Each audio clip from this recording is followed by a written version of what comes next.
Bonjour à toutes et à tous, je suis très heureux de vous retrouver pour l'homélie du 15e dimanche du temps ordinaire. Eh, toi? Qui? Moi? Oui, tu t'appelles bien Amos. Oui?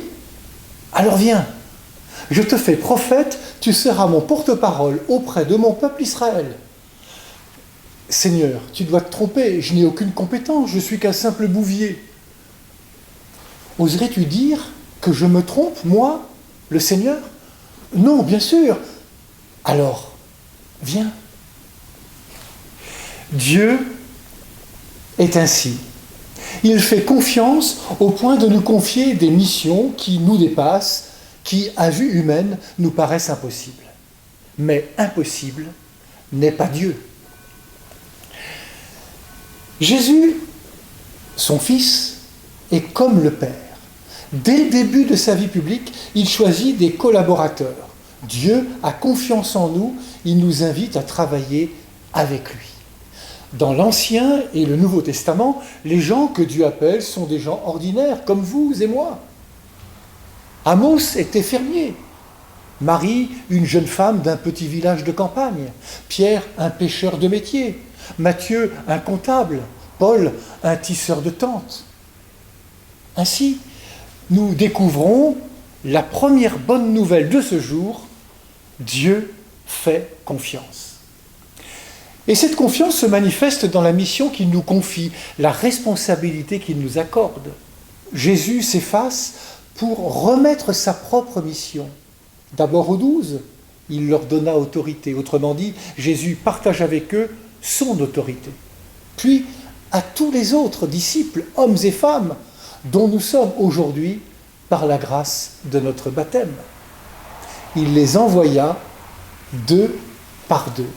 La mission, c'est l'affaire d'une équipe, c'est le sens du mot Église, communauté rassemblée. Notre baptême ne fait pas de nous des électrons libres, mais des frères et des sœurs. Cela n'empêche pas que nous soyons différents et porteurs de talents divers et variés. Mais la mission, c'est l'affaire d'une communauté, l'affaire d'un collectif. Voilà donc la deuxième bonne nouvelle de ce jour. Dieu nous met en responsabilité avec des frères et des sœurs. Ce qui est frappant, c'est que Jésus ne donne pas beaucoup de détails sur le contenu de ce que les apôtres doivent prêcher. Par contre, il insiste sur le comportement à adopter, sur ce qu'ils doivent être. Des voyageurs qui se déplacent avec peu de choses, qui profitent de l'hospitalité des gens, qui sont des promoteurs de paix et de réconciliation, qui accompagnent les malades. Pour Jésus, le témoignage de vie est presque plus important que celui de la parole elle-même.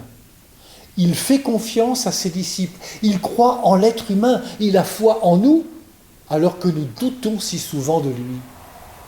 Il a tellement confiance en nous qu'il nous laisse libres d'agir comme bon nous semble dans l'œuvre d'évangélisation. Voilà la troisième bonne nouvelle de ce jour. Le Seigneur nous laisse une grande liberté dans la mission. Cette mission qui, rappelons-le, est celle-là même de Jésus, pourrait se résumer en 3 points.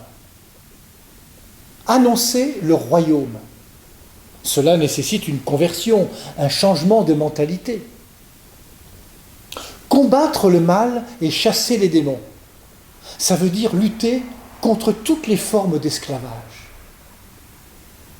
Agir en faveur de celles et ceux qui souffrent et sont démunis. Savoir aimer, accompagner, encourager, aider, pardonner. La mission, c'est montrer par le témoignage de notre vie habitée de l'Esprit du Seigneur que Dieu est proche, jamais lointain. Les disciples que nous essayons d'être disent quelque chose de cette proximité de Dieu. Celui ou celle qui accueille Dieu dans sa vie s'en trouve transformé. Il ou elle fait l'expérience d'un amour donné qui nous entraîne dans une réconciliation avec nous-mêmes, avec les autres, avec l'univers et avec Dieu. La quatrième bonne nouvelle de ce jour, c'est que la vie que le Seigneur nous invite à porter au monde est transformante, créatrice et libératrice. revêtons le vêtement du service et de la mission, ayons confiance au Seigneur. Bon dimanche, bonne semaine à toutes et à tous.